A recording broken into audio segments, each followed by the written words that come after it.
respon tu, nampak tu.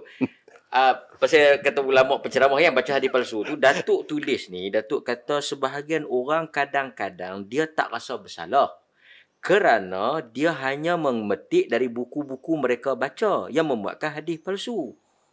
Jadi maksudnya kadang-kadang dia kata dalam kitab kami baca je. Ya. Kami amun nakal je. Amun nukil Amun nakal. Amun nakal. Macam mana? Kenapa ada pelet tu? Dia nak Dia mungkin nak pergi berkahwin. Kan? Sebab dia ada juga orang saya baca je kan dalam kitab kan. Tiap-tiap kita ada maudu'ah. Ataupun Ummu Ibrahim. Ummu Ibrahim tu tak tahan. Yang tu pun nama palsu tu. Nama palsu Oh, nama kitab palsu. Dia bukan Ummu Ibrahim, Ummul Barahin. Ummul Barahin. Maafkan saya kalau.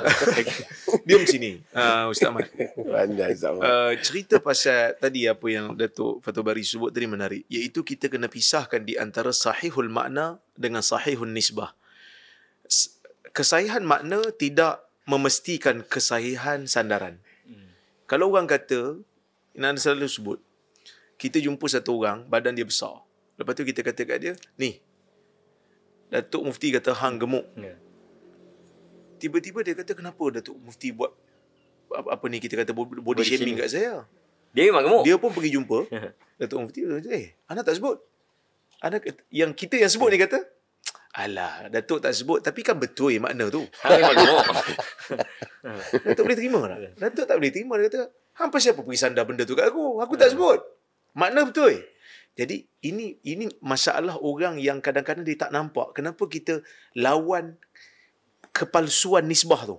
Kerana bila kita sandarkan sesuatu pada Nabi, dia ada nilai agama kat situ.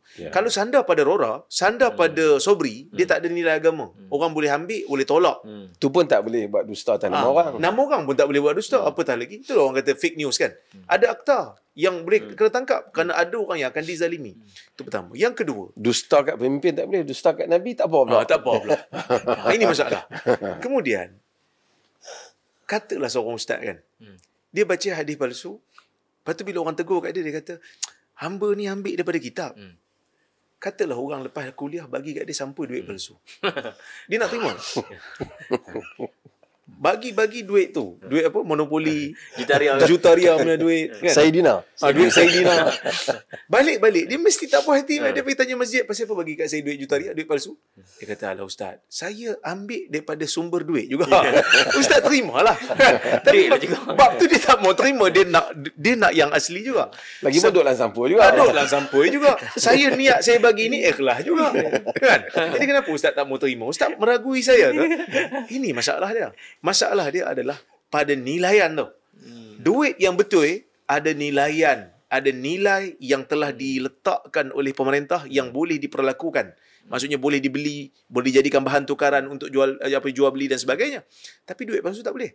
Jadi, bila mana kita menukil mana-mana riwayat dalam kitab, kita kena pastikan kesahihannya. Kerana Al-Imamul Iraqi menyebutkan, siapa yang nukil satu-satu riwayat tanpa mengetahui statusnya, dia telah melakukan kesalahan. Tak terlepas daripada dosa. Sebab apa? Sebab masa dia nukil tu, dia tak tahu status. Walaupun hadis tu sahih. Walaupun dia tak sengaja. Walaupun dia tak sahih. Maksudnya, walaupun hadis tu sahih. Masa dia nukil tu, dia tak tahu. Lepas tu baru nak berasa nak semak. Oh, Alhamdulillah sahih. Dia tak terlepas daripada salah. Pasal masa dia buat tu, dia tak check. Masa dia buat tu, dia tak tahu. Masa dia betul tu kebetulan. Kebetulan saya pun kena. Ya. Apa salah kalau kebetulan palsu? Jadi, sebab itu hadis ni, dia bukan boleh main nukil-nukil, ambil-ambil. No.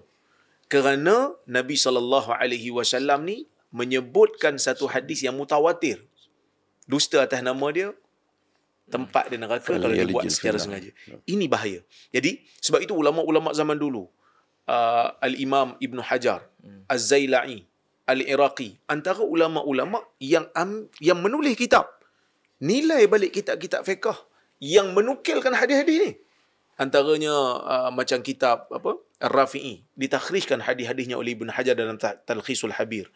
Dalam kitab Hidayah, kitab besar dalam mazhab Hanafi, ditakhrijkan hadis-hadisnya oleh Zaila'i dalam kitab Nasbur Rayah.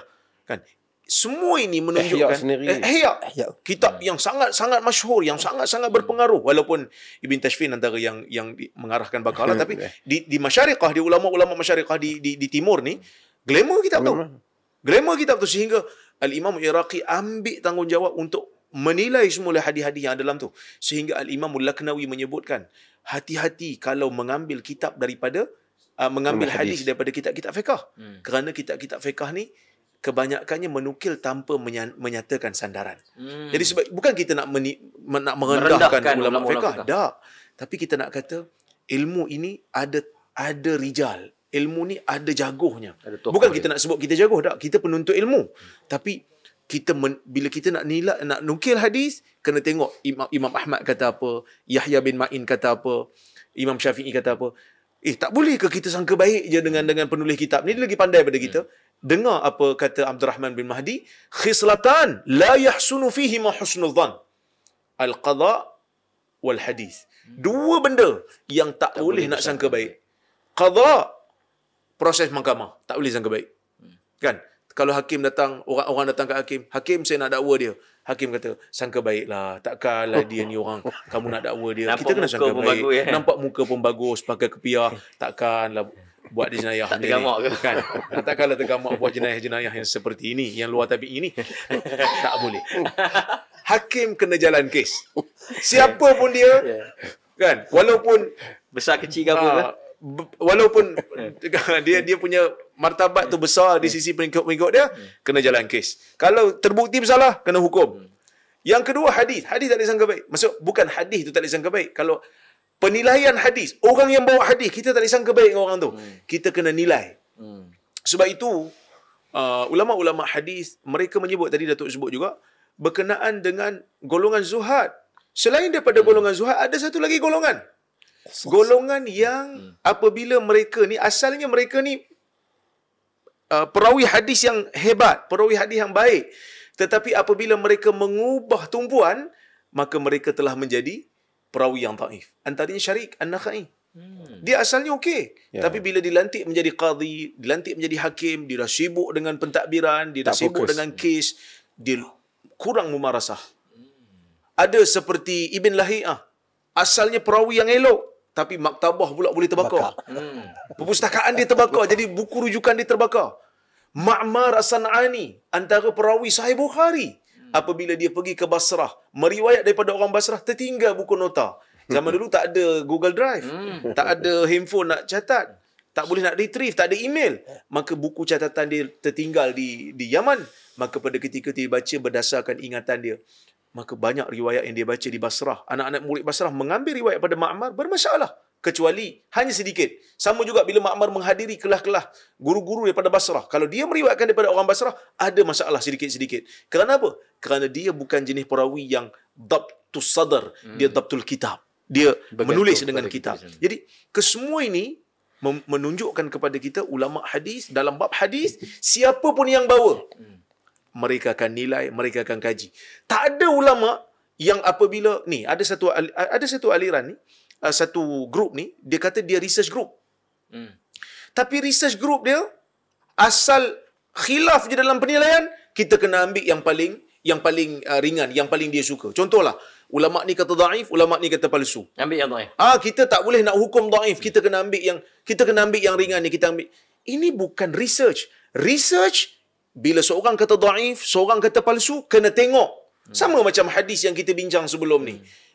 Bila diriwayatkan dalam hadis dikatakan tazawwaju wa la tutalliqu fa inna at-talaq yahtazzu minhu al-'arash. Menikahlah kamu, jangan bercerai kerana bercerai menyebabkan arash bergegar. Hadis tu, perawinya Amr bin Jumaih itu hampir sepakat ulama jarh wa ta'dil mengatakan dia ini dituduh sebagai pemalsu hadis. Tiba-tiba adalah satu ulama nama dia As-Sakhawi mengatakan hadis ini dhaif. Terus ada satu orang kata, Rora ni tu masalah dia. Ada khilaf tapi tak nak berlapang dada. Ambillah yang dhaif. Kenapa tak bagi tahu dia dhaif? Dhaif yang diletakkan oleh Sakhawi tu kita kena tengoklah. Kenapa dia kata dhaif? Kan? Bahkan Al-Syekh Abu Ghuddah, Abdul Fattah Abu Ghuddah, ketika meletakkan muqaddimah tahqiq kitab Al-Masnu', dia buat satu statement yang sangat-sangat berani. Ini boleh buat kajian jugalah untuk PhD. Dia kata mana-mana kitab-kitab yang membahaskan tentang al-mawdu'at, mengumpulkan hadis-hadis palsu ni, kalau dalam kitab tu disebut la yasih atau la yasbut, tak sahih ataupun tak sabit, ia adalah petanda palsu. Ini yang dibuat oleh Abu Ghuddah. Dan Syekh Abdul Fattah Abu Ghuddah, dia bukan aliran Saudi ni, dia aliran Sufi. Dari Sufi. Dia Syria. kecenderungan dia kepada Sufi, dan dia buat satu statement yang sangat berani. Maksudnya kalau dalam kitab-kitab yang menghimpunkan hadis-hadis palsu ni disebut bukan sekadar palsu je, la yasbut. Dia kata kebiasaannya hadis-hadis seperti Isyarat kepada palsu. Isyarat kepada palsu. Jadi bila Imam Sakhawi kata dhaif, yang ni kata palsu, kita nilai lah. Pasal apa dia kata dhaif? Oh, sebab ada perawi ni. Perawi ni apa statusnya? Yuttaham bil kadzib, dituduh pendusta. Maka hadis tersebut dinilai sebagai palsu lah. Paling tidak pun sebagai matruk. Terlalu teruk. Dan kita kena tahu, palsu sebahagian daripada dhaif. Sebab dhaif ni payung besar. Dalam tu ada dhaif ringan, ada dhaif berat, ada palsu. Disebut oleh Al-Imam Al-Iraqi, disebut juga oleh Al-Imam Suyuti. Palsu adalah seteruk-teruk hadis dhaif. Jadi, kalau Sakhawi sebut dhaif, orang lain sebut palsu, tak ada percanggahan pun. Kita ambil lah dhaif tu dengan makna dhaif yang besar. Kan? Kita ambil yang besar. Saya nak bagi satu contoh. Ini mungkin mengejutkan sikit lah. Ada satu hadis yang kita biasa dengar, ustaz kita biasa baca. Sayakunu fi ummati rajulun yuqalu lahu Abu Hanifah fahuwa siraju ummati. Kan? Hadis ni dikatakan Nabi SAW bersabda, akan muncul di kalangan umat aku ni seorang lelaki nama dia Abu Hanifah. Dia adalah pelita umatku. Hadis ni, kalau kita baca, dia ada dua sanad. Sekadar yang kita tengok, ada dua sanad. Satu riwayat jalur Anas, satu riwayat jalur Abu Hurairah. Riwayat jalur Anas, palsu. Kerana ada Ma'mun Al-Harawi dalam tu. Riwayat Abu Hurairah ni, ada seorang perawi nama dia Al-Buraqi. Juga dituduh sebagai pemalsu. Tapi menariknya, hadis yang dikatakan memuji Abu Hanifah ni, telah dinilai ada asal oleh Al-Imamul Aini. Dalam kitab dia Maghanil Akhyar. Wahuwa Hanafi. Sehingga dia kata banyak jalur-jalur ni, mimma yadullu ala anna lahu asla, dia kata. Oleh kerana jalurnya banyak, menunjukkan hadis ni macam ada asal. Dia mengatakan ada asal, maksud dia tak setuju orang yang kata palsu. Dan hadis ni kata Al-Imamul Hakim bukan hanya memuji Abu Hanifah. Mencela ya. Waktu Al-Bauraqi membaca hadis ni dekat Khurasan, betul dia puji Abu Hanifah. Tapi apabila dia pergi ke Iraq, tak silap, bila dia pergi ke Iraq Di Khurasan yang di Khurasan atba'u Syafi'i berkembang. So dia baca pula hadis, sayakunu fi ummati rajulun yuqalu lahu Muhammad bin Idris fahuwa adharru ala ummati min iblis. Akan muncul di kalangan umat aku seorang lelaki namanya Muhammad bin Idris Asy-Syafi'i, dia lebih mudarat pada umatku berbanding iblis. Riwayat tu datang daripada perawi yang sama. Jadi sekarang ni, kalau kita nak kata khilaf aja dalam penilaian, tak boleh hukum palsu, ustaz-ustaz yang dalam research group ni kena convert kepada mazhab Hanafi. Kerana mazhab Syafi'i lebih mudarat. Menurut riwayat ni, mudarat daripada iblis. Research apa ni? Itu yang pertama. Yang kedua, ambil mukadimah orang, lepas tu hukum semua bukan palsu. Sebab apa? Ini benda dibuat oleh pengkaji-pengkaji mereka ni. Dia kata, oh kalau hadis ni palsu, kami tak setuju hadis palsu. Kalau hadis ni palsu, kenapa Imam Suyuti masukkan dalam Jami' Shaghir? Kerana Imam Suyuti dah letak dalam mukadimah Jami' Shaghir, dia tak akan masukkan hadis palsu dalam ni. Jadi bila ada dalam tu, maka tak jadi palsu lah. Sebab dah awak apa tu. Mana ada orang guna mukadimah sebagai satu pemutus? Ibn Hibban buat mukadimah, orang nilai. Ibn Khuzaimah buat mukadimah, orang nilai. Imam Muslim buat mukadimah, orang nilai. Imam Bukhari kata, aku akan masukkan dalam kitab aku ni sahih, yang sahih sahaja, pun orang nilai. Darqutni mai kritik pula. Maksudnya orang tak terima mukadimah seorang alim ni sebagai satu kaedah umum. No peminjangan, tutup pintu. Sebab itu Al-Ghumari mengarang kitab Al-Mughir. Al-Mughir itu Asy'ariyah. Al-Ghumari adalah tokoh Sufi, bukannya tokoh Salafi daripada Saudi, dia daripada Maghribi. Anti-Salafi lagi. Anti-Salafi. Asy'ariyah lagi. Asy'ariyah lagi. So, dia tulis satu kitab Al-Mughir, menghimpunkan hadis-hadis palsu yang diletakkan oleh Imam Suyuti dalam Jami' Shaghir, dia himpun satu tempat hadis palsu. Dan baca bahasa Ghumari dalam tu kepada Suyuti sangat-sangat keras, dan tegas dan tajam. Kita malah nak nukil. Sekali orang kata kita, setara kita sebut macam ni pun orang kata kita biadab lah. boleh baca kitab Mughir. Rumari tak baca mukadimah. Dia kritik, dia kata bagaimana seorang tokoh yang mengatakan berjanji nak selamatkan kitab daripada hadis palsu, memasukkan hadis seperti ini. Dia tidak menyempurnakan janjinya. Ini disebut oleh Al-Rumari.